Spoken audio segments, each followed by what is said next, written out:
Imagine stepping into a brand new building, or maybe just handling a new material at work. How do you know truly that it's safe from fire? Yeah. What are those, unseen safeguards protecting us every day, often in ways we never even consider? It's remarkably easy to take for granted, isn't it? But behind every safe structure, every properly stored chemical, there's this really meticulous, often invisible framework of rules and regulations. And that framework is exactly what we're diving into today. Right. Welcome to a deep dive into the, well, surprisingly comprehensive and absolutely vital Fire Code of the Philippines of 2008. That's Republic Act number 9514, and it's implementing rules and regulations, or IRR. Exactly. Our mission for this deep dive really is to pull out the most critical insights, the practical nuggets from this pretty extensive document. We'll explore those hidden layers of safety. Right, from who's in charge of making the rules to, the precise dimensions of a fire escape. Precisely. Think of it as a shortcut, maybe, to understanding the granular details that keep people safe, without getting totally lost in the legal jargon. And our main source for this is the official Fire Code of the Philippines 2008 IRR.PDF itself. It's genuinely amazing to see the level of detail just in this one document. So whether you're just curious about building safety, maybe you're responsible for a workplace, or you just want to understand the regulations protecting communities. Yeah. This deep dive should really illuminate that complex web of fire safety. We'll uncover some unexpected rules. And the logic behind them, too. Okay, let's unpack this. So when you open up a document this dense, where do you even begin? What's its core purpose, its guiding star? Well, what's particularly insightful is that the document right at the beginning explicitly states its interpretation aligns with its declaration of policy. That's Section 2 of the actual code. Okay. And this isn't just, a collection of rules. It's framed as a foundational law establishing a comprehensive fire code. Its very first principle is about creating this holistic system for fire safety across the Philippines. A whole system. Got it. And who's the ultimate authority enforcing this sprawling set of regulations? Who holds the reins? That responsibility falls under the direct supervision of the Chief of the Bureau of Fire Protection, the BFP Rule 4, Section 4.0.1. That outlines their general authority to administer and enforce RA 9512 and its IRR. And they have a lot of power then, right? It sounds like their role goes way beyond just responding to fires. Oh, absolutely. Section 4.0.0.2 details the Chief BFP's authority. Now, this is always with the approval of the Secretary of the Department of Interior and Local Government, the DILG. Okay. But it includes significant powers issuing further implementing rules, setting fees, even reorganizing the BFP itself, and interestingly, entering into agreements for acquiring fire prevention and fighting equipment. Agreements, like long-term ones. Yes, and that falls under Republic Act 9184, the Government Procurement Reform Act. So yeah, their reach is pretty broad. So they could even bring in external help for training. That seems like a pretty collaborative approach for a government body. It is. Section 4.0.0.2, subsection 2, explicitly allows them to enter into external party agreements for the conduct of trainings, education, and evaluation of fire volunteers, practitioners, and fire volunteer organizations. But, and this is crucial, the BFP always retains full control and supervision, especially during actual firefighting operations, fire volunteer organizations. They're under direct operational control of BFP fireground commanders. So, partnership but BFP leads. Exactly. It's structured collaboration. The code also mentions calling on police and other law enforcement. That raises a question. How integrated is their reach in terms of enforcement across different agencies? That's a key aspect of their authority, actually. Yeah. Section 4.0.0.2, subsection 3 confirms they can call on the police, other law enforcement agencies, and local government assistance to render necessary assistance in the enforcement of the fire code. It really highlights this integrated multi-agency approach. Fire safety isn't just a BFP thing. It's positioned as a societal responsibility. Okay, that makes sense. Now, the document also talks about reorganizing the BFP itself. What's the thinking there? Beyond just putting out fires, what kind of expertise are they trying to build? Well, Section 5.0.1.1 allows the Chief, BFP, to recommend reorganization to ensure proper implementation. But what's really telling is Section 5.0.2.1. What does that say? It mandates a technical staff of highly qualified persons knowledgeable on fire prevention, fire safety, and fire suppression. Ah, so not just tactics. Right. It's about building deep, multidisciplinary technical expertise within the Bureau to proactively prevent fires, advise on complex safety issues. It's about the science behind it. And where do these specialized experts come from? Are they all, existing BFP personnel, or do they pull from outside? It's a mix. Section 5.2.2 lists various sources, organic BFP members, sure, but also people from other government offices and even external consultants. Okay, so truly multidisciplinary. Exactly. It recognizes that fire safety touches so many fields.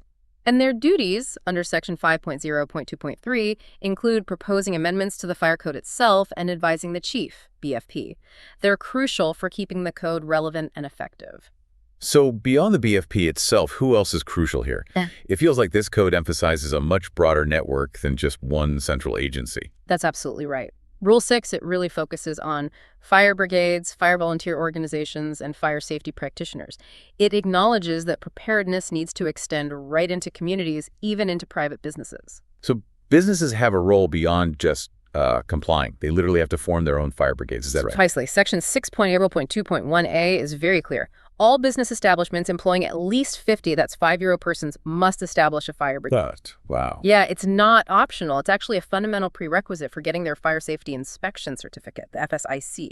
It ensures that immediate response capability is right there on site. And what does a fire brigade chief in one of these companies actually do? Is it just organizing drills, or is it a bigger role? Oh, it's quite comprehensive. Section 6.0.2.4 details their duties. They're responsible for developing fire prevention programs for their specific site, procuring the necessary equipment, conducting periodic evaluations of that equipment, and ensuring maintenance schedules are rigorously followed. That's for both fixed systems, like sprinklers, and portable gear, like extinguishers. It's a real management role for on-site fire safety. They even need to practice regularly. What kind of drills are mandated? Yep. Practice drills are mandatory under Section 6.0.4.1. And during these drills, Section 6.0.4.2 says all available equipment for fire suppression, medical, and rescue operations must be fully operated. They're not just talking about it. No, actually using it. Right. And critically, Section 6.0.4.3 mandates that all equipment must be readily available and restored to a state of readiness immediately after the drill. It's about constant preparedness, not just checking a box. Does the code specify the kind of training these fire brigades or safety practitioners need? Is there like a standard curriculum? Well, Section 6.0.3.1 requires a certificate of competency for these individuals. And Section 6.0.3.3 outlines a really comprehensive scope of training. Like what? It covers everything from the fundamentals of fire behavior and prevention principles to practical first aid specialized rescue techniques. It's designed to make sure they're truly prepared for a whole range of potential emergencies. Okay, this next part I found really interesting. It seems fire safety isn't just the BFP's job at all. What other agencies, even ones not directly involved in emergency response, are part of this network? This is such a key aspect of the code's comprehensive nature. Section 7.1.1.2 mandates local government units, LGUs, and other government agencies to assist. Wow. Well, things like ensuring strict observance of fire safety measures before issuing their own permits, like the FSIC. Also, actively organizing and training barangay fire brigades, those crucial community-level units. Ah, the local neighborhood level. Exactly. And even assisting the BFP in abatements or closures if needed. It truly turns fire safety into this community-wide interagency effort.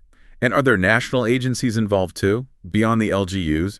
It sounds like a complex web. Oh, yes, absolutely. Section 7.0.1.3 lists several.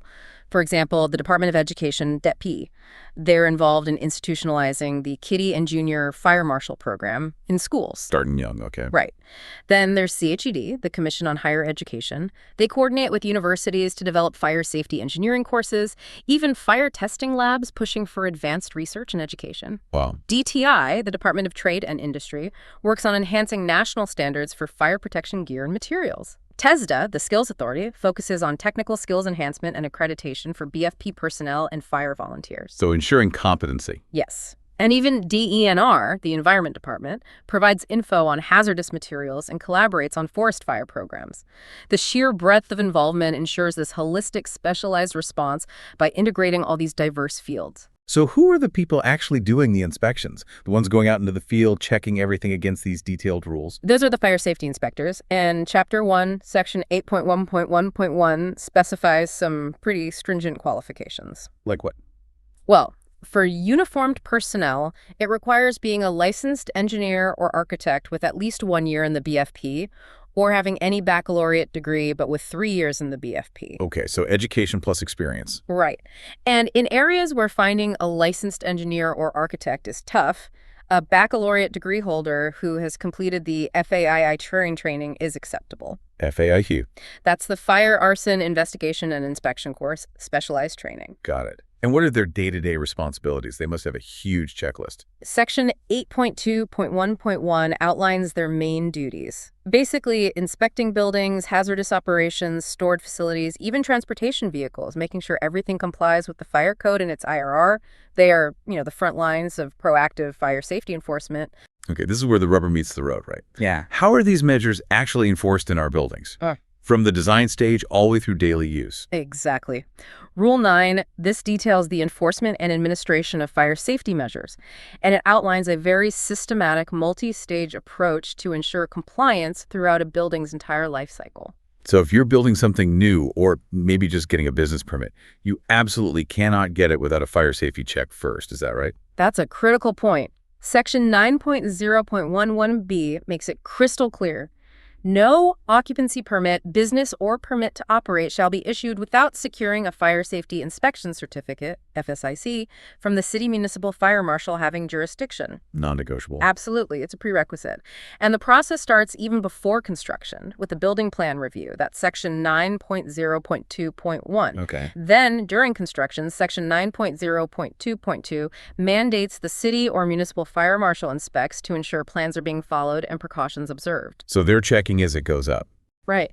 And once construction is complete, section 9.0.2.3 requires another inspection.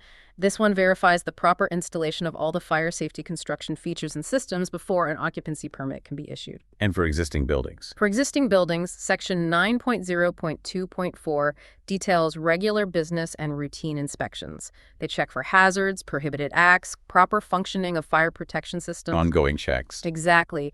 And owners have to provide as-built plans, or the current plans if as-built aren't available. It creates this continuous record of the building's safety status. I noticed this mention of FAILR documents in the source material. FAILR. That sounds incredibly detailed. What exactly are those and why are they so important, especially for, say, a complex building? Oh, the FAILR system is fascinating because of the sheer level of detailed documentation it requires. It's essentially the comprehensive paper trail ensuring accountability and safety throughout a building's life. Okay, so what's FAILR 1? FAILR 1 is the fire and life safety features of the facility. Think of it as the foundational blueprint report. It's compiled by the architect and a specialized fire protection consultant. Right. It covers everything: project objectives, description, the specific codes and standards used in the design. Then it gets really granular. Detailed descriptions of all fire suppression systems, design criteria, water supplies, extinguishers, hydraulic calculations, riser diagrams. Wow. Plus fire detection, alarm, communication, evacuation systems, including sound pressure calculations to make sure alarms can be heard, smoke control management strategies, design criteria, calculations, equipment capacities, even exit and emergency lighting locations, design calculations, and the emergency power supply description, capacities calculations. It's all in FAILR 1. Okay, that's the baseline. What about FAILR 2? FAILR 2 is for authorized changes and or alterations made. This documents any deviation from that original FAILR 1, no matter how small it might seem. Any change at all? Yes. Changes to building classification, the hazard level of its contents, how occupants are characterized, egress pathways, any modifications to fire protection systems, including all the testing, commissioning, acceptance data for alarms, pumps, everything. Okay. It also covers changes to smoke control, emergency power. It's about maintaining a completely accurate, updated record of the building's current safety state. And FAILR 3? FAILR 3 is for required periodic maintenance and upkeep. This is the living document maintained by the building owner or their safety officer. It compiles all the maintenance and testing records. The proof it's being looked after. Exactly. It provides that continuous, auditable paper trail for ongoing safety. Covers everything from checking exits are clear to testing smoke control and emergency power systems regularly. It ensures safety measures aren't just installed, but actively maintained and verified over the long haul. Okay, beyond the paperwork, what are some of the fundamental, sort of universal rules for keeping people safe in any building, regardless of its specific use or who owns it? Well, Section 10.2.1.2, it lays out these general requirements. For instance, all means of egress, your exits, must have adequate and reliable illumination. Makes sense. Fire alarm systems or devices must be present in every building of a certain size or type to give timely warnings. And, critically, where a single blockage could potentially endanger occupants. Like if one stairwell is blocked by smoke. Exactly. Then there must be at least two means of egress. And they need to be strategically located far from each other to minimize any chance of both being blocked simultaneously. Yeah. The code also specifies that for new construction, the egress system must be fully completed and approved before anyone occupies the building. And if you're doing repairs or alterations, fire protection must always be maintained and hazardous substances rigorously controlled. These are really the non-negotiables for general building safety. Now, it seems obvious that different buildings have different risks, right? Like a hospital versus a warehouse. How does the code classify them to address those varying dangers and tailor the safety rules? The classification system is quite detailed, you're right. It's outlined in Section 10.2.3a.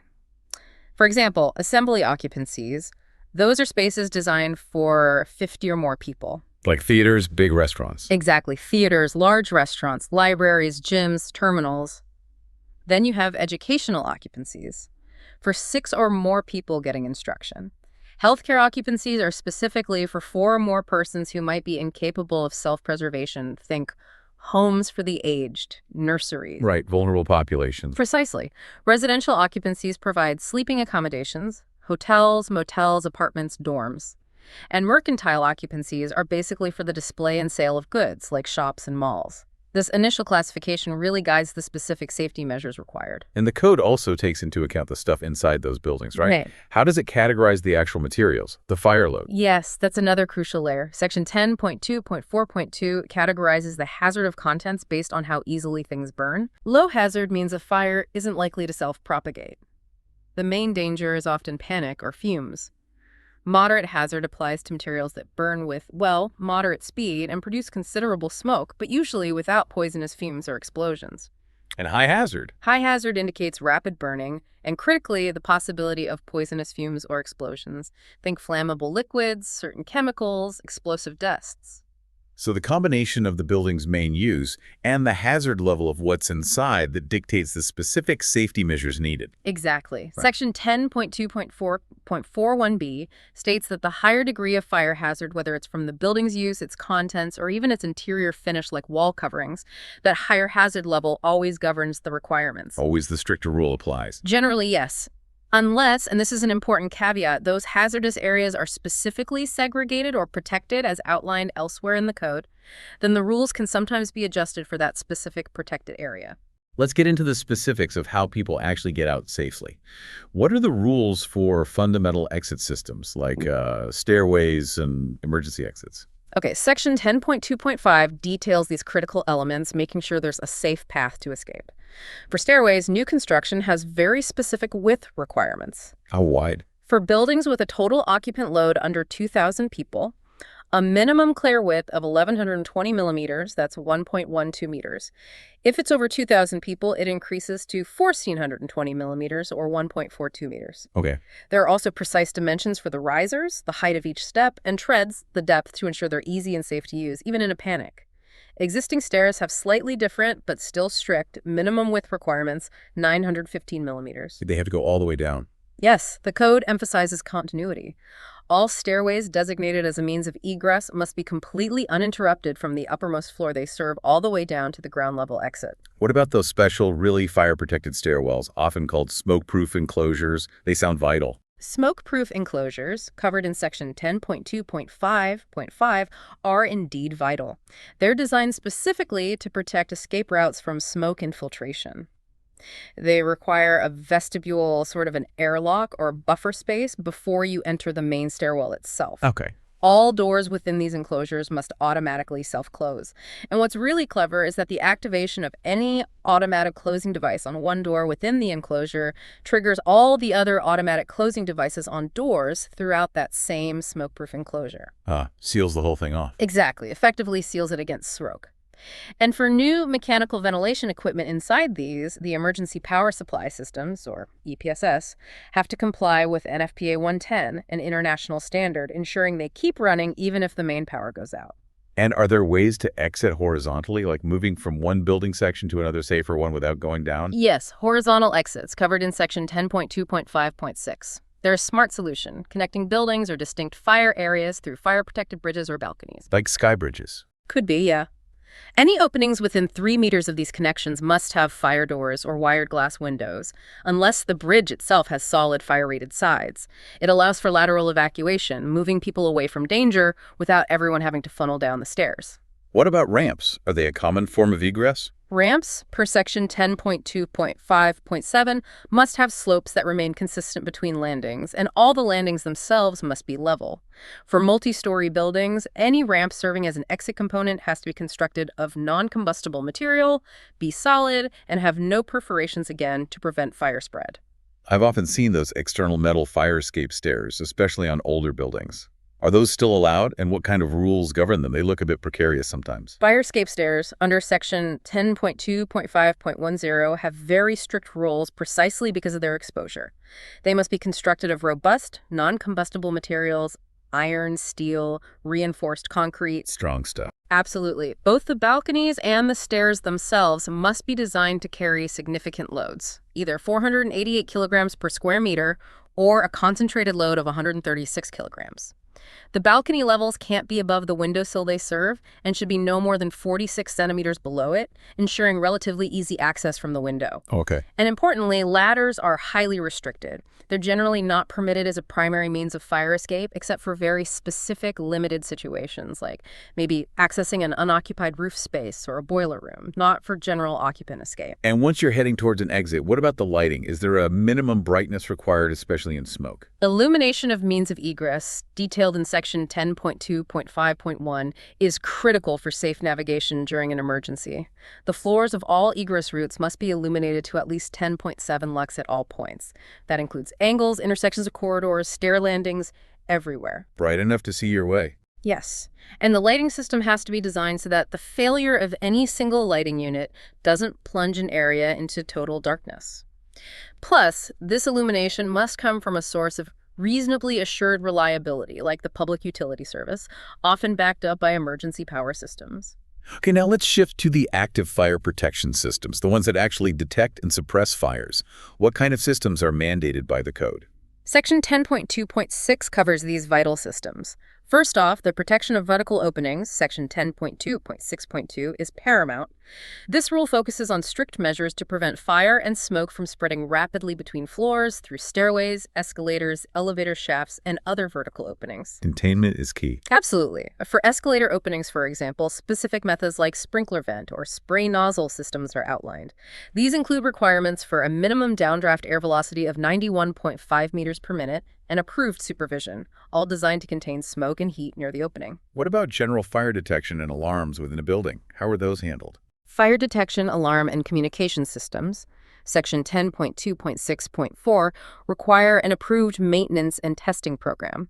All those records have to be meticulously kept and submitted as part of that FAILAR 3 documentation we talked about. Right, the maintenance log. Yes. These systems can be activated manually, like pulling an alarm, or automatically by the flow of water in a sprinkler system, or by smoke detection. And where a complete smoke detection system is required, that means detectors must be present in basically all occupiable areas and workspaces where they're suitable. So if an automatic sprinkler system activates, does that automatically trigger the building's main fire alarm? Generally, yes. Section 10.2.6.5d2 explicitly states that if an extinguishing system, like sprinklers, is installed in lieu of a required supervised automatic sprinkler system, its activation shall activate the building fire alarm. Yeah. Even if it's not a direct replacement, the activation should still be indicated at the building fire alarm system panel, ensuring occupants are alerted. Okay, what about standpipes, those tall pipes you see running through buildings with hose connections? Standpipes, section 10.2.6.6, are a critical internal firefighting resource, primarily for the BFP. The code defines different types: combination, dry, and wet standpipes. What's the difference? Dry standpipes are normally empty and require the fire department to pump water into them. Wet standpipes are filled with water under pressure all the time. Combination systems serve both sprinklers and hose connections.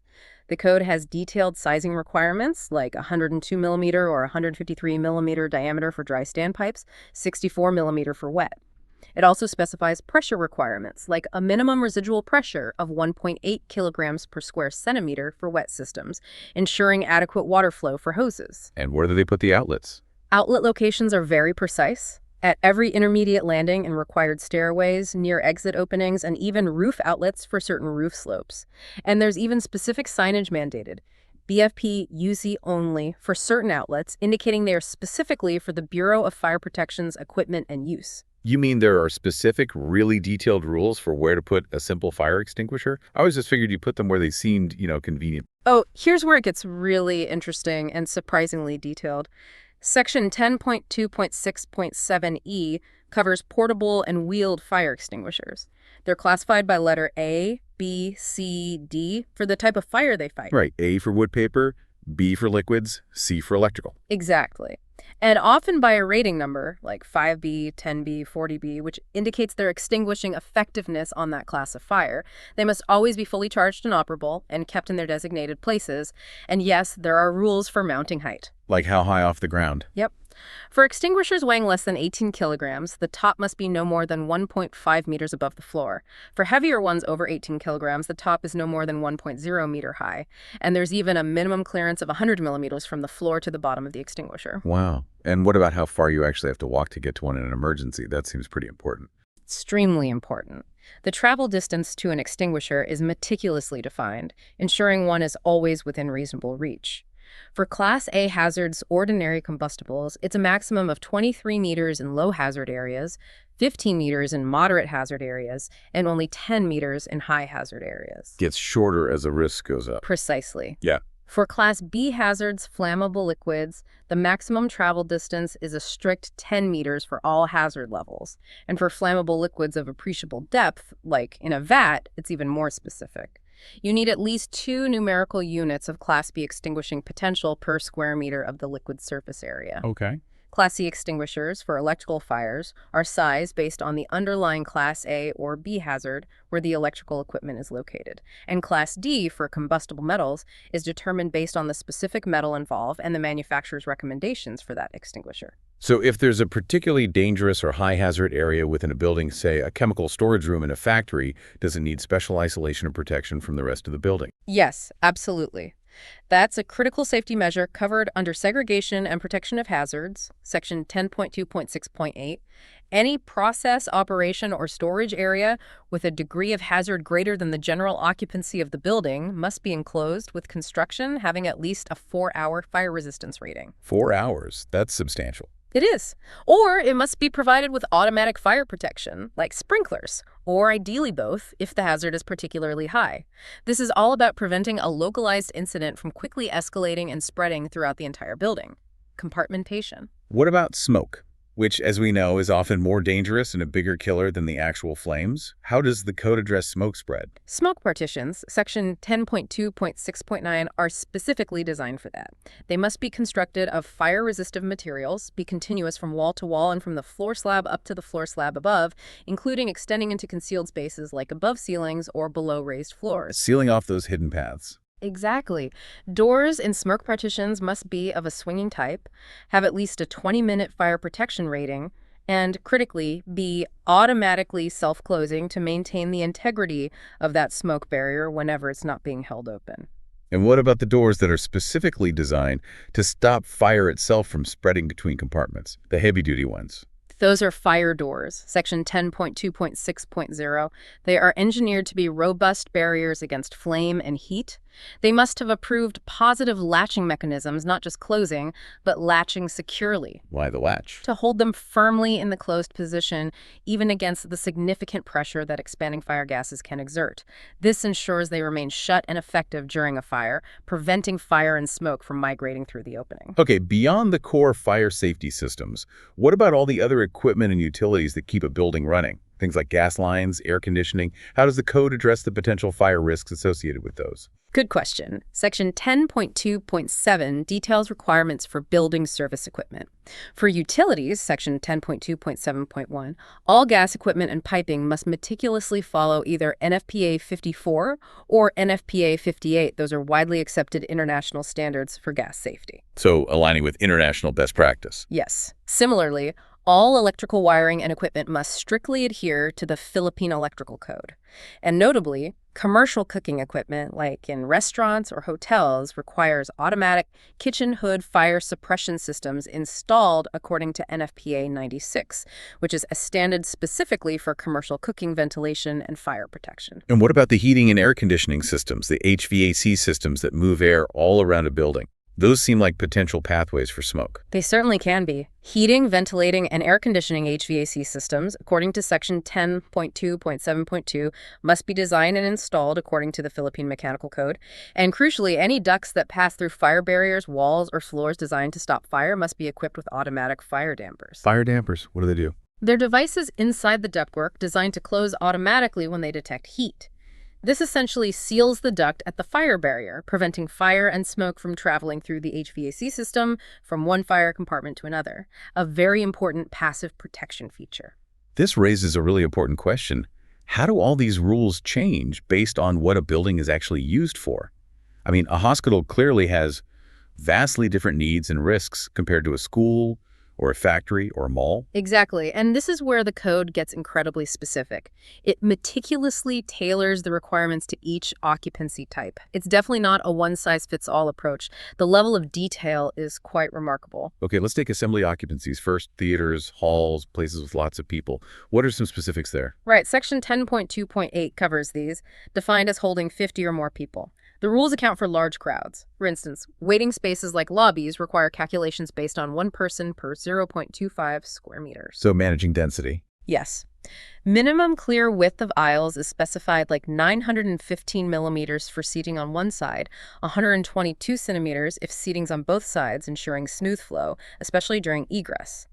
Stages over a certain size, 46.5 square meters, need automatic fire suppression at the ceiling, under the gridiron, in auxiliary spaces.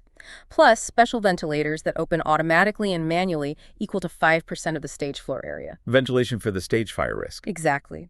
The fire alarm system, if the building holds over 300 people, needs automatic detection and must activate audible and visible alarms in a constantly attended station, ensuring someone is always aware. Sprinklers are required in many assembly occupancies, especially large ones like exhibition halls over 1,394 physimeters. Anything else unique? Yes, a detailed plan of exitways must be submitted and prominently displayed, and theaters or nightclubs must actually announce the exit locations before performances. Really? Like the airplane safety briefing? Sort of, yeah, and the city municipal fire marshal can even require standby firemen in uniform for public assemblies. These BFP personnel inspect appliances and actively watch for fires during the event. Even projection rooms have rules. Minimum area, outswinging doors, specific ventilation rates. Okay, what about educational occupancies? Schools, universities. Section 10.2.9. Occupant load is based on seats, or for larger spaces like gyms or cafeterias over 50 people, it uses the assembly rules. Vertical openings generally need enclosure, with some exceptions. Interior corridors need at least a half-hour fire resistance rating unless classrooms have direct outside access. Stages need protection, like assembly occupancies. And childcare. Child daycare centers, Section 10.2.9.12, have incredibly detailed rules based on the age group and the type of building construction. It really shows the sensitivity to occupant vulnerability. Give me an example. Okay, children aged 0-3 years are generally not permitted above the first story in, say, a protected wood frame building type. The occupant load for children is calculated at 1 person per 3.3 square meter of net floor area. And if it's a mixed occupancy, like a daycare inside an office building, specific separation is required. Healthcare occupancies, hospitals, nursing homes, these must be different again. Very different. Section 10.2.10 emphasizes a fundamental principle, designed to minimize the need for evacuation. Protection relies heavily on the building itself, design, construction, compartmentation, creating safe refuge areas. Event in place. Exactly. Plus detection, alarm, extinguishment, rigorous fire prevention, and crucial staff training for isolating patients or transferring them to refuge areas within the building. Locked doors or barred windows, normally forbidden, can actually be waived by the BFP for psychiatric patients, but only if there's a system for remote or key release by attendants balancing safety and specific patient needs. Makes sense. These facilities must be completely separated from other occupancy types by 2-hour non-combustible construction. High-hazard uses like industrial or large storage are strictly forbidden in the same building. Heating devices have specific safety requirements. Even fireplaces are restricted. They define different security levels too, right? Yes. Use conditions, section 10.2.0.6, describe levels of egress restriction, from free egress to totally contained, each with requirements for staff control and release mechanisms. Smoke detection is required throughout resident sleeping areas and adjacent common spaces. And all use condition 2 through V buildings must have approved supervised automatic sprinkler systems, electrically tied into the fire alarm. Interestingly, portable extinguishers can sometimes be locked if staff are on duty 204/7 with keys readily available, acknowledging the unique security needs. Okay, residential occupancies, hotels, apartments, dorms. Yeah. What are the key points there? Section 10.2.12 covers these. It defines hotels, motels, etc. as having more than 15 sleeping accommodations for hire, mainly for transients. Dormitories are for group sleeping. Hazardous areas, boiler rooms, large refrigeration systems, transformer vaults, combustible storage must be cut off by at least 1 hour fire resistance with automatic self-closing fire doors or have automatic sprinklers. If it's high hazard, both are needed. Little details. No transoms allowed in new sleeping rooms. Existing ones must be fixed, shut, and protected. Each living unit generally needs access to at least 2 separate exits, with some exceptions like direct ground access. Manual fire alarms are required in apartments up to 3 stories, plus individual smoke detectors inside dwelling units. Sprinklers are required throughout, though there's an exception for low-rise buildings up to 3 stories, where guest rooms open directly outside at ground level. How about mercantile occupancies? Shops, malls? Section 10.2.13 classifies them. Class A, large, multi-story. Class B, smaller, multi-story. Class C, small, street floor only. Occupant load factors are specific, more dense on street floors, less dense on upper floors. Vertical openings are generally enclosed, though there's an exception for Class A-B stores between just 2 floors if sprinklers are present. Sprinklers seem common. Yes. Required throughout if the gross area is over 1,115 square meters or for basement levels over 232 square meters storing combustible goods. Hazardous areas like boiler rooms or kitchens need 1 hour separation. And elevators, they're explicitly not counted as required exits, but in mercantile buildings over 3 stories, they need that firefighter emergency operation key switch. Industrial occupancies, factories, workshops. Section 10.2.15 subclassifies them into general, more people, and special purpose, more machinery, fewer people. Vertical openings need enclosure or protection with some sprinkler-related exceptions. Automatic detection alarm is generally required, though manual alarms might be okay for smaller, lower hazard facilities. High hazard industrial occupancies absolutely must have automatic fire suppression. What about miscellaneous structures? Things that don't fit neatly elsewhere. Section 10.2.17 covers these oddballs. Towers, for example, might get away with a single stairway if they meet strict criteria.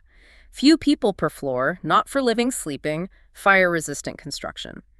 Piers and water-surrounded structures over 46 meters from shore need 2 ways back to shore, or need to be open, fire-resistant, or have sprinklers. Even immobilized vehicles or vessels, like permanently parked trailers or barges, if occupied, are treated as buildings with similar occupancy rules applied. Underground buildings or windowless ones? Those seem tricky. They are. Section 10.2.17.4 addresses underground structures and windowless buildings. Emergency lighting is mandatory if there's no natural light. Upward exits from underground structures must be cut off from the main floor areas and have smoke venting. Windowless buildings need outside access panels on each floor specifically for firefighter entry. And finally, aerodrome facilities. Airports. Section 10.2.20.1. BFP conducts regular inspections. Flammable liquids are generally prohibited except where specifically allowed. Aircraft hangars need metal drip pans under engines, no open flames nearby, and clear no smoking signs. Aircraft fueling is incredibly detailed. Vehicles bonded to aircraft, grounding, no refuelers under the plane, attendant supervision for self-service, emergency shutoffs within 30 meters, fueling stops if brakes aren't set. Heliports need standard exits. Sometimes a fire escape stair is allowed as a second exit for smaller platforms. Wow. Okay, moving into the really hazardous stuff. This next section sounds like something out of an action movie. How does the code deal with truly dangerous materials and processes, things that could explode or burn incredibly fast? This must require extreme precautions. It really does. This is where the meticulous detail and the proactive preventative measures truly shine. Rule 10, chapters 3 and 4, they dive deep into fire safety for hazardous materials and special fire safety requirements. It's all about containing and mitigating those extreme risks right from the very beginning. So what specifically is considered hazardous here? Is it just explosives or is it a broader category? Oh, it's a broad category. Section 10.3.1.2 lists several types. Things like flammable solids, corrosive liquids, radioactive materials, oxidizing materials, potentially explosive chemicals, highly toxic materials, poisonous gases. A lot. Yes. And for any permit or license related to handling, storing, or using these materials, a fire safety clearance from the BFP is a strict prerequisite. That's section 10.3.2a, no clearance, no permit. Let's break down some examples. What about solid materials? Okay, take cellulose nitrate plastic, also known as pyroxylin. Highly combustible, potentially explosive. The storage rules are incredibly specific. They cannot be stored near heat-producing appliances. Must be at least 1 meter away. Operators working with it must be 1 meter apart. Limited material per operator, like a half-day supply, max 3 tote boxes. Factories or storage areas holding more than 45 kilograms require approved, supervised sprinklers and 2-hour fire-resistive construction using steel, iron, concrete, or masonry. Even display tables for items made of it have specific dimensions, 1 meter wide, 3 meters long, and must not obstruct exits. The level of detail shows the extreme caution needed. Makes sense. What about combustible fibers, like cotton bales? Section 10.3.4.1.2, prohibited near hazardous gases or flammable liquids. Trucks aren't allowed inside storage rooms, only at loading platforms, reducing ignition risk. Forklifts operating there need spark suppressors. No smoking signs are mandatory. Storage is limited to piles not exceeding 100 metric tons, and there must be either a 2-hour fire-resistive wall or 6 meters of clear space between stacks. Spacing and separation. Exactly. Then there are combustible commodities, section 10.3.4.1.3. These are classified into classes 1, 2, 3, and 4 based on how they burn and what they're packaged in. Class I might be non-combustible products on wood pallets, while Class 4 includes things like Group A plastics, which have a much higher fire load. These classifications directly guide the specific requirements for sprinklers, venting, and aisle spacing. Okay, and magnesium. That burns incredibly hot. Yes. Section 10.3.4.1.5 covers magnesium. Ingots are piled on firm, level areas, no combustible material within 7.6 meters. Yeah. Outdoor storage is limited to piles under 45,400 kilograms, separated by aisles half the pile height. Indoor storage must be on non-combustible floors, piles no larger than 23,000 kilograms. Magnesium powder needs to be in tightly sealed steel drums, kept dry. Large storage requires specific aisle widths based on pile height, for instance. Piles over 28 cubic meters need 3-meter aisles. Dust collectors need clear warnings. Caution, this dust collector can contain explosible dust, and electrical equipment near dust-producing machines must be approved for Class 2, Group P hazardous locations designed specifically to prevent ignition of explosive dust clouds. Okay, now let's turn to liquid materials, especially flammable and combustible ones. Those seem really common hazards. They are. Section 10.3.4.2.1 is all about flammable and combustible liquids. First, containers must always be approved types and properly labeled. Portable storage inside rooms not accessible to the public is strictly limited. Class IA liquids, the most volatile, are limited to 227 liters total. Stacking limits apply too. Smaller containers, 113L, not more than 1 meter or 2 containers high. Larger ones, 113L, cannot be stacked at all. Specialized storage cabinets. Yes, they must be approved, built of 1.2 millimeter sheet iron or substantial 2.54 centimeter plywood. They need a 5-centimeter liquid-tight sill at the bottom, self-latching doors, be painted with intumescent fire-retardant paint, and clearly labeled flammable liquids, and located at least 8 meters from any ignition sources. What about dedicated inside storage rooms? They need a specific fire-resistive rating and an approved, supervised sprinkler system. Openings to other rooms require 10-centimeter non-combustible sills or ramps, or the floor must be lowered 10 centimeters, all to contain potential spills within that room. And outside storage. like tank forms. Detailed limits there, too. Over 100 drums of Class I liquid, limited to 100 drum groups, 18 meters from the nearest building, 12 meters separation between groups. Over 300 drums of Class III, 300 drum groups, 15 meters from buildings, 9 meter separation. Specific distance tables apply based on quantity, and these distances are doubled in areas accessible to the public. Signs prohibiting open flame smoking are required, and fences are mandated to prevent tampering. What about the tanks themselves above or below ground? Detailed requirements for construction, foundations, drainage, even prevention of floating for tanks in flood zones. Underground tanks, for example, need 60 centimeters of earth cover, or 30 centimeters of earth plus a 10-centimeter reinforced concrete slab for protection. Piping systems must be liquid-tight, welded, flanged, or threaded joints. Vents from tanks must discharge outside, high up, away from openings, sometimes needing flame arresters. And the process of tank loading, unloading. Very controlled. Spark-producing equipment prohibited within 7.5 meters. Engine shut down during hose connections. Driver verifies unfilled capacity. Bottom loading requires tight connections. Cargo tanks must be bonded to the fill stem to prevent static sparks. Static is a big risk here. Huge risk. Drainage and waste disposal rules prevent spills entering public sewers or waterways. Residues stored outside. Electrical equipment near loading racks must comply with the Philippine Electrical Code for hazardous locations. Abandonment rules are strict. Tanks unused for 90 days, safeguarded or removed. Abandoned for a year must be removed. Fire protection generally prohibits handling where vapors can reach ignition. No smoking signs mandatory. What about regular gas service stations? Special dispensing rules apply. Pumps protected by concrete islands. Emergency shutoff controls within 30 meters. No Class I liquids stored in unventilated basements. Self-service needs a qualified attendant on duty. Nozzles must be automatic closing type. Specific electrical classifications for hazardous areas around the dispenser. Spill containment required. And marine service stations, fueling boats. Tanks pumps must be on shore. Dispensing under competent person's control. Automatic closing nozzles, hoses protected. No fueling floating crafts except from a marine service station. No open flames within 15 meters. Special electrical requirements with hazardous locations. Emergency shutoffs required. Fire extinguishers mandatory. What about larger facilities? Processing plants, refineries, bulk plants? Processing plants follow the bulk portable storage rules. Refineries and bulk plants have very strict separation distances due to the large volumes. Buildings with firing processes are set back significantly from property lines and large tanks. Distances from tanks to public buildings, schools, hospitals are very specific and increase with tank size. No open flame devices near wells or tanks. Berms around crude oil tanks must hold 150% of the largest tank's capacity, a huge safety factor. And the tank vehicles themselves. Parking brake must be set during transfer. Operator stays with vehicle. Engine off during connections, unless powering pump. Driver verifies capacity. Tank bonded to fill stem. Proper placards warning signs required, NFPA 704 style. Fire extinguishers mandatory. Qualified operators only. Not parked garaged in unapproved buildings. Okay, switching gears to gas materials. These have their own unique hazards, right? Absolutely. Section 10.3.4.3 covers these. Let's start with cryogenic fluid, section 10.3.4.3.1.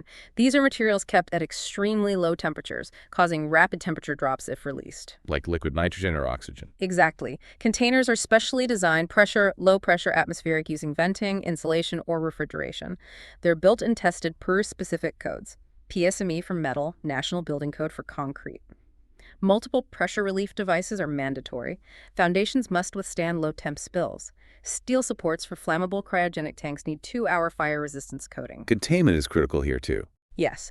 Diked areas around containers are required to prevent spills endangering adjacent areas, often sloping to an impounding basin equal to the container's capacity. Location rules are strict. Large containers, 715,000 Ls, need significant separation from buildings and other hazards, 15 meters, 30 meters, even 60 meters to public ways. Specific distance tables apply. Piping needs careful support and protection, testing after installation. Electrical equipment follows the PEC, including emergency lighting, grounding, bonding, and lightning protection are crucial. The code even includes a table listing properties like boiling point, flammability, toxicity, odor for common cryogenics, highlighting their specific risks. What about standard compressed gases, like in cylinders? Section 10.3.4.3.2 defines these as gases under pressure. 273 kPa to nearly 25,000 kPa at normal temperatures. Storage rooms need proper ventilation vents near floor and ceiling if they have exterior walls, or mechanical exhaust if they don't. Outdoor storage requires specific separation distances, though fire-resistant protective structures can reduce these. Piping must be gas-tight with pressure relief. Valves must be suitable, accessible, and never altered. Electrical follows PEC, often needing explosion-proof lighting. Containers meet specific codes, PSME, DOE-DTI. Non-refillables aren't refilled. Cylinders must be secured against falling. Valves protected by caps when not in use. Transport vehicles need extinguishers and chalk blocks. Outdoor storage needs clear warning signs, caution oxidizing gases, no smoking, and stationary tanks must have the gas name clearly visible. And liquefied petroleum gases, LPG, very common fuel. Section 10.3.4.3.3, location is key. Smaller tanks, 4540L, not within 7.5 meters of open flames outside. Larger ones, 4540L, not within 15 meters. Installers must keep records. Bulk storage filling stations have rules for cylinders, pressure relief valves, caps, etc. No filling outside authorized facilities. Technicians must test thoroughly when replacing cylinders. Tampering with safety devices is prohibited. Area around tanks kept clear of combustibles, min 3 meter. Okay, one more gas. Compressed natural gas, CNG, as vehicle fuel. This is becoming more common. Yes, Section 10.3.4.3.4 covers this extensively. Containers marked CNG meet ASME code. Pressure regulators have a high safety factor, 4x. Piping tubing fittings compatible, tested to 4x service pressure. Hoses resist corrosion, burst pressure 4x service pressure, clearly marked. Fueling connection devices approved type, no adapters. Engine fuel system stored installation follows NFPA 52, protected from hazards. Vehicle maintenance involves replacing, not repairing, fuel lines, checking retest dates, servicing relief devices by qualified personnel. Extinguishers, 20 BC, required. CNG discharged by trained personnel, procedures followed. Labels required on vehicle engine compartment, near fill connection, pressure, front rear, diamond decal, CNG. And the fueling systems themselves. Outdoor installations above ground, away from power lines, buildings, 3-meter separation, non-combustible enclosure with ventilation. Indoor installations need continuous mechanical ventilation or gas detection activation at 15 LFL. System shuts down on ventilation failure. Pressure relief devices discharge safely. Piping hoses routed carefully, buried pipe specs. Electrical classified areas around dispensers, NEC Class I, Group D, Div 12, static lightning protection, NFPA 77, retail fueling facilities, RFFs, installed per manufacturer, nameplate specs visible, gas detectors indoors linked to shutdown arm. Wow. Okay, finally, other hazardous materials and chemicals. This seems like a catch-all. Section 10.3.4.4 covers things like oxidizing materials, radioactive materials, potentially explosive chemicals, organic peroxides, nitromethane, ammonium nitrate. Each has specific storage limits, separation rules, ventilation, sprinkler needs. Warning signs placards are crucial, often using the NFPA 704 diamond system. Specific storage cabinets are detailed, sheet iron or plywood, self-closing, labeled hazardous, keep fire away. Tank vehicles carrying corrosive, cryogenic, hypergolic, or pyrophoric materials need large, clear cargo signs, 762mm letters. So the code drills down from building types and hazardous materials to very specific, unique operations. How does it manage safety in places like, say, a salvage yard or even refinishing a bowling alley lane? These aren't typical structures or processes. It's all about tailoring the regulations to the unique risks each operation presents, recognizing that a one-size-fits-all approach just wouldn't cut it for safety. Okay, like salvage yards. What are the concerns there? Section 10.4.2. Key things are vertical openings enclosed with automatic self-closing fire doors to stop fire spread between levels. Picking operations, where materials are sorted, need to be in separate rooms with 1-hour fire resistance and have exhaust systems for dust and flammables. And any flammable combustible material stored must follow those detailed rules we just discussed.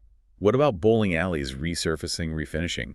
Seems niche, but uses flammable stuff. Exactly. Section 10.4.3 is specific. All electric motors shut down during application and for an hour after. No smoking. Sanding buffing machines need dust collection, emptied daily. Power tools grounded to prevent sparks. Dust-producing operations in general, like woodworking or grain milling. Huge risk. Section 10.4.4. Machinery and metal ductwork must be grounded. No smoking, open flames, or spark-producing gear in dusty areas. Electrical wiring compliant with PEC for hazardous locations. Static electricity controlled via grounding bonding, NFPA 77. Explosives, ammunition, blasting agents, obviously high risk. Extremely tight control, Section 10.4.5, requires an FSIC. Storage only in approved magazines meeting code specs. Strict rules around magazines. No smoking flames, firearms, combustibles within 15 meters. Land cleared around magazine, 15 meters. No handling explosives while intoxicated. Utilities notified 24 hours before blasting. Fireworks. Section 10.4.6 also needs FSIC. Manufacturing plants must be concrete. Specific rules for storage, display centers, exhibition clearances, and disposal of unfired fireworks. Public safety is paramount. Application of flammable finishes, like spray painting or dipping. Yes, Section 10.4.7 requires fire safety clearance. For spray finishing, 10.4.7.2, generally not allowed in assembly, educational, healthcare, residential, unless in a specially protected room. Steel spray booths required, smooth interiors, clear space around, proper lighting through glass panels, sprinklers for filters. Electrical equipment near spraying must be explosion-proof or totally enclosed. Limits on paint container size. For example, 38L gravity feed. Piping bonded grounded, no heaters inside booths, pumps need relief valves. And dipping and coating, like dunking parts in paint or varnish. Section 10.4.7.3, larger tanks, 570L or 0.93 centimeters surface, need overflow pipes. Very large tanks, 1895L, need bottom drains. Electrical equipment in residue-prone areas must be explosion-proof. No open flame sparks within 6 meters unless separated. Grounding essential for static control. Covers required. Mechanical ventilation crucial to keep vapor concentration below 25% LFL. Operation and maintenance for these finish areas. Section 10.4.7.4. Egress paths kept clear. Controls to shut down process alarm if ventilation fails. Regular cleaning. Approved waste containers for solvent rags, emptied daily, monthly inspections tests of process components. What about powder coating? That uses fine powder instead of liquid. Section 10.4.7.6, electrical ignition sources per PEC, exhaust ventilation to keep dust below explosive limits, non-deposited powder captured, not released. Objects coated must be grounded. Electrical interlocked with ventilation, done in enclosed, non-combustible rooms. And organic peroxide dual component coatings. Those sound reactive. Extremely. Section 10.4.7.7, extreme care to prevent contamination. Specific spray guns used. Separate vessels for resin catalyst, never interchanged. Specific materials for wetted parts, stainless steel, Teflon, etc. Stored cool, detached building, minimum brought to work area, disposed of daily. Avoid shock friction. Fruit ripening, using ethylene gas. Section 10.4.8, heaters must take air from outside, vent combustion products outside. Electric heaters have surface temp limits, no sparks approved for hazardous locations, no smoking signs mandatory. Fumigation and thermal insecticidal fogging. Section 10.4.9 needs fire safety clearance, FPA license first, control ignition sources, watch personnel required, building sealed, warning signs, safe ventilation cleanup procedures, fogging liquid flashpoint 38C, fog not blasted at combustibles, restricted fumigants like carbon disulfide only for agricultural use. Repair garages. Section 10.4.10, construction per building code, 2-hour separation from other occupancies. Welding hot work follows specific rules. Spray painting undercoating in booths, 6.1 meter clearance from flame sparks. Aisles clear, oil separators cleaned, floors kept clean, no solvents, only detergents. Metal lockers for clothes. Wood processing and woodworking facilities. Sawdust is a big hazard. Huge hazard. Section 10.4.11, proper compartmentalization, firewalls barriers, penetrations fire stopped. Dust explosion hazard walls need explosion resistance. Openings protected, fire door stampers. Surfaces designed to minimize dust buildup, for example, sloped. Open yard storage limits lumber pile height 3 meter, distance from property line 3 meter. Burning shavings only in approved boilers incinerators. No smoking, keep leads down, remove debris. Protection includes hydrants or water barrel spales, extinguishers, deflagration venting if needed, automatic sprinklers. Mechanical refrigeration. Large systems. Section 10.4.some. Systems 45 kilograms refrigerant need an improved diffuser system to safely vent large leaks, usually to sewer via a mixing chamber. Control valves outside clearly marked. For fire service use only ammonia control valves. Motion picture projection. Section 10.4.13. Equipment secured. Electrical per PEC. Booths need 1-hour fire resistance. Specific size height. Handling highly flammable nitrate film requires BFP clearance training. Splice and cleaning only in booth. Oil burning equipment, like furnaces. Section 10.4.14. Installation operation requires testing, diagrams provided, owner instructed, electrical per PEC, fuel oil tanks meet standards, e.g. API, inside tanks enclosed, limits on integral tanks for stoves, proper venting, level indicators, pumps positive displacement, shut off if stopped. Piping specs, no cast iron, manual shutoffs, primary safety controls, limit controls mandatory. Industrial processing in general. Section 10.4.15. Focus on ventilation. explosion deflagration, venting for Class I liquids, flammable solids, continuous or local exhaust ventilation, piping designed for pressure stress, steel preferred, static lightning protection, crucial, barning, grounding, everything, specific resistance limits, special rules for materials like nitrocellulose, storage limits, marking, handling, mills, mixer skettles often enclosed or in detached buildings, limit raw materials in process areas, prompt spill cleanup. Industrial ovens and furnaces. Section 10.4.16. Location preferably at above grade, accessible, space for firefighting inspection, non-combustible construction, unless low temp 71C, guards for personnel, explosion relief fence if flammable mixtures present, ductwork non-combustible, tight, insulated, exhaust discharge away from openings, separate venting per oven, proper ventilation, crucial to keep vapors below LEL, specific airflow rates given, operator training essential, regular retraining, rigorous inspection maintenance program, manufacturer instructions, checklists, weekly control checks, expert tests, cleaning program vital, fire protection based on risk, fixed systems often needed, sprinklers or alternatives. Welding, cutting, and other hot works. Obvious fire starter. Vary. Section 10.4.17. Proper cylinder storage, oxygen separated from fuel, gas, and combustibles. Generator location rules, well-ventilated outside or in dedicated room, limits on gas stored inside. Piping specs, tested, oil-free for oxygen, protected. Manifolding rules, oxygen not in acetylene room, capacity limits inside buildings. Safe cylinder apparatus handling, keep free of oil grease, place away from heat sparks, always use regulator with fuel gas. Safeguards during construction, alteration, demolition, keeping temporary sites safe. Section 10.4.18, keep areas clear. Daily removal of combustible waste, limit lumber forms on site, equipment safety, exhausts away from combustibles, shut down for refueling, extinguishers on equipment, no fuel stored inside structure, charged hose lines during demolition if hazards present. And even water and wastewater treatment plants. Yes. Section 10.5.1, they handle chemicals, generate gases like methane, requires risk evaluation, specific controls, fail-safe design, emergency controls, instrumentation, leak spill handling, venting, ignition control, security, limits on ignition sources, hot work permits, ventilation critical, specific air change rates, material selection based on fire hazard, non-combustible preferred for critical units, staff education training vital. Fire protection includes sprinklers, chemical suppression, fire pumps, extinguishers. Okay, so we've covered the design phase, the hazardous materials, these specific operations. Now, what about the day-to-day stuff and, crucially, the consequences if these rules aren't followed? It sounds like there's a serious system in place for compliance and enforcement. Absolutely. That brings us to Rule 10, Chapter 5, and the subsequent rules covering prohibited acts, taxes, fees, charges, and fines, and administrative courses of action. It's not just about setting rules, it's about ensuring they're actually followed, with real consequences if they're not. So on the prevention side, what about something as common as smoking? Are there specific rules around that in the code? Yes. Section 10.5.2 addresses smoking. The city or municipal fire marshal has the authority to order no smoking signs to be posted wherever flammable or combustible materials are stored, handled, or used. They can also designate specific, safe smoking locations to manage the risk. What about open burning, like burning trash or leaves? Section 10.5.4 generally allows open burning but requires a fire safety clearance from the city municipal fire marshal first.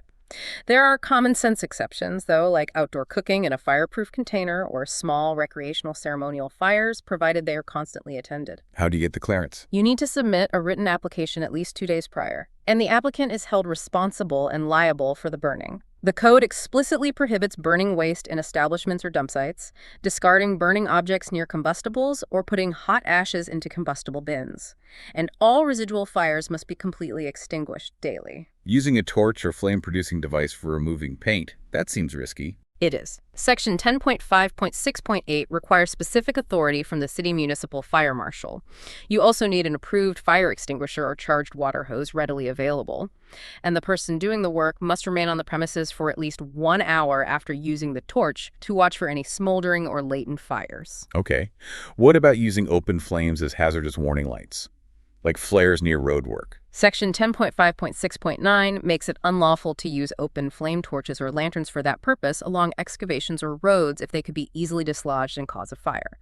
Safer alternatives are implied. Open flame devices in ports wharfs. Section 10.5.6.0 room prohibits using them for maintenance, repair, or even portable BBQs without a permit from the Philippine Coast Guard or the Port Authority, recognizing the high risk in those environments. What happens when someone moves out, vacating premises?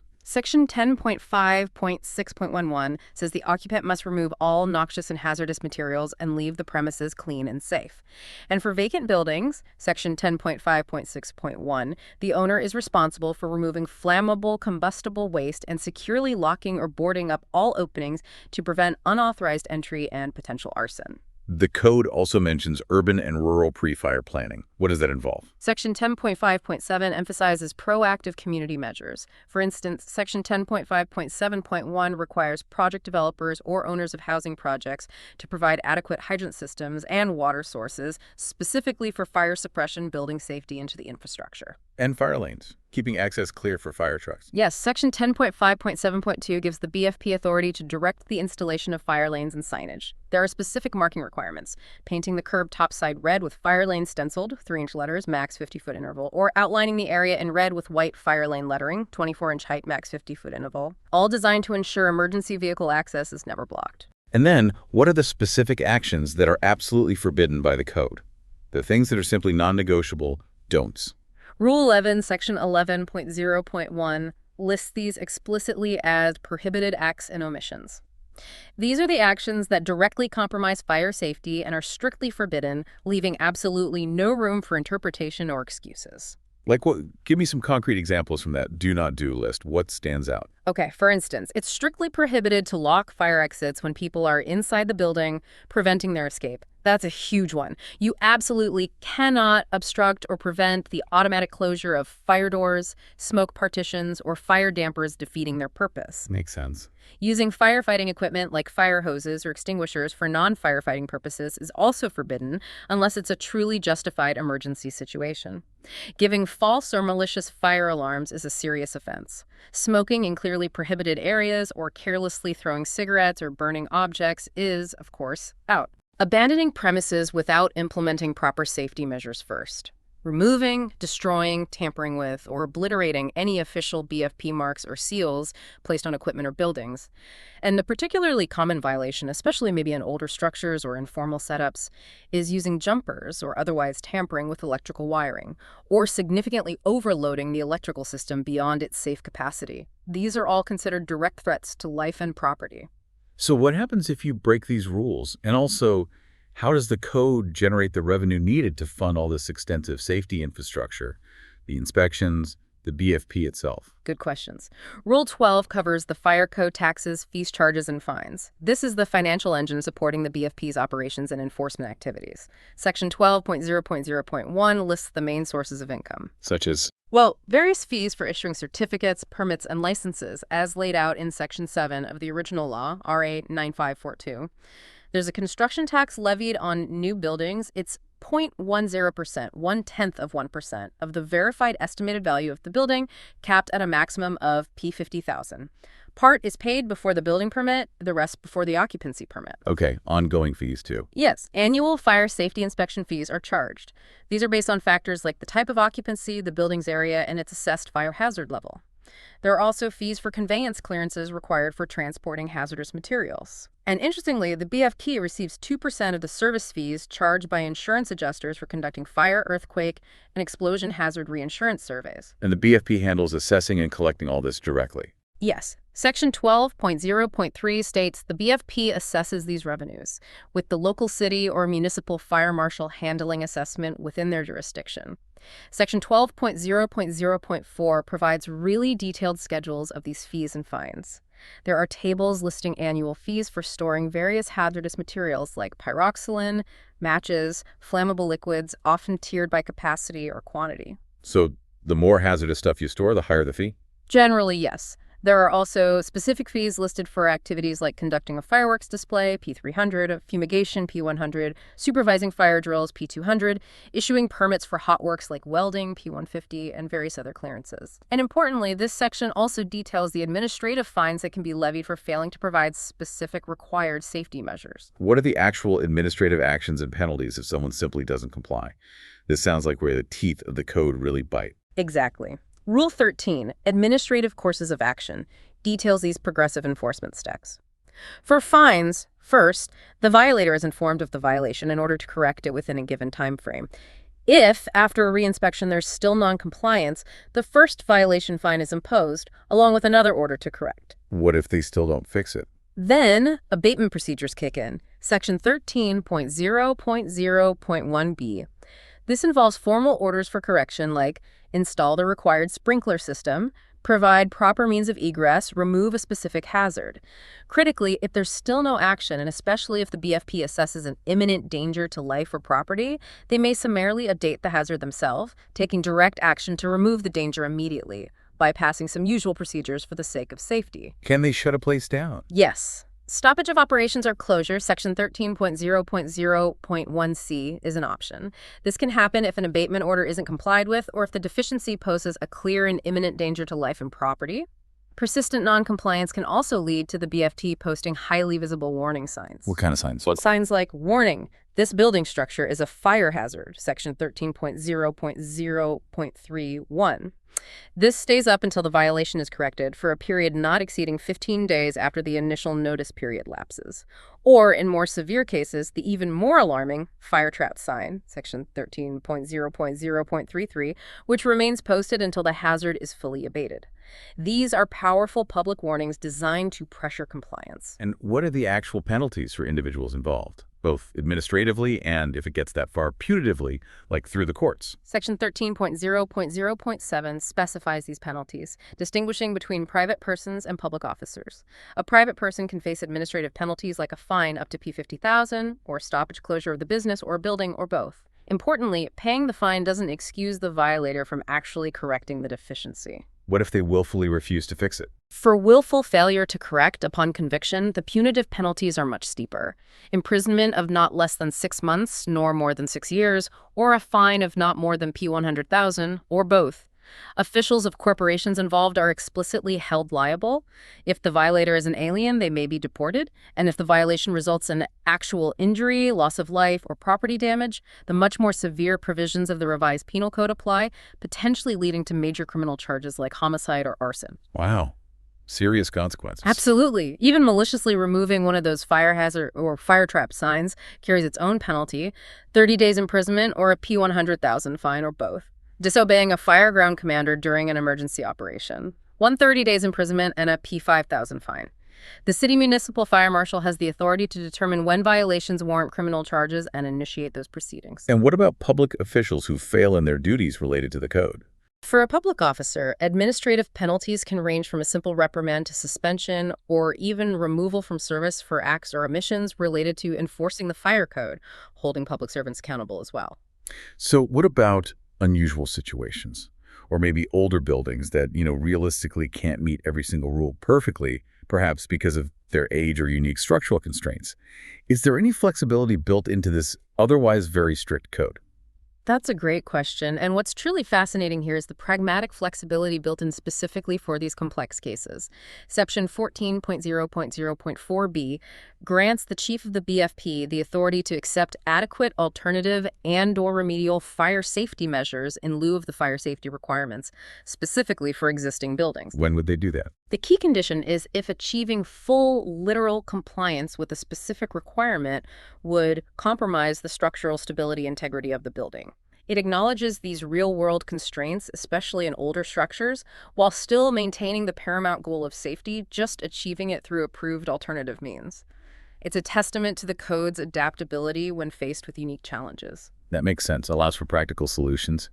And finally, when did all these incredibly detailed rules actually come into effect? When did this IRR become law? Section 14.0.0.7, the Effectivity Clause, states that these implementing rules and regulations officially took effect 30 days after the publication of the last installment in a newspaper of general circulation. That specific date was June 24, 2009. So these rules have been guiding fire safety in the Philippines for well over a decade now. Wow. We have certainly journeyed through the intricate layers of the fire code of the Philippines today, from the high-level authority of the BFP and its really vast network of partners, all the way down to the minute details of specific building occupancies, the careful handling of hazardous materials, and those critical operational procedures. You've really shown us the profound dedication to safety that's embedded in pretty much every clause, dictating everything from, the the width of a stairwell to the precise mounting height of a fire extinguisher. It's true. This deep dive really reveals that fire safety isn't just about, putting out fires when they happen. It's this comprehensive ecosystem. It involves proactive measures, meticulous planning, strict enforcement, and crucially, continuous maintenance. Yeah. It's really a powerful testament, I think, to how detailed regulations are crafted specifically to protect lives and property, trying to account for just an astonishing array of potential scenarios and ensuring safety from the ground up across almost every conceivable hazard. So the next time you walk into a public building, or maybe you see a construction site, perhaps take a moment to consider this unseen document, the Fire Code of the Philippines of 2008, and that silent army of regulations and individuals working, often behind the scenes, tirelessly to ensure your safety. It makes you wonder what other seemingly mundane aspects of our daily lives might be governed by equally complex and fascinating codes, just waiting for their own deep dive. What really stands out to you from today's discussion?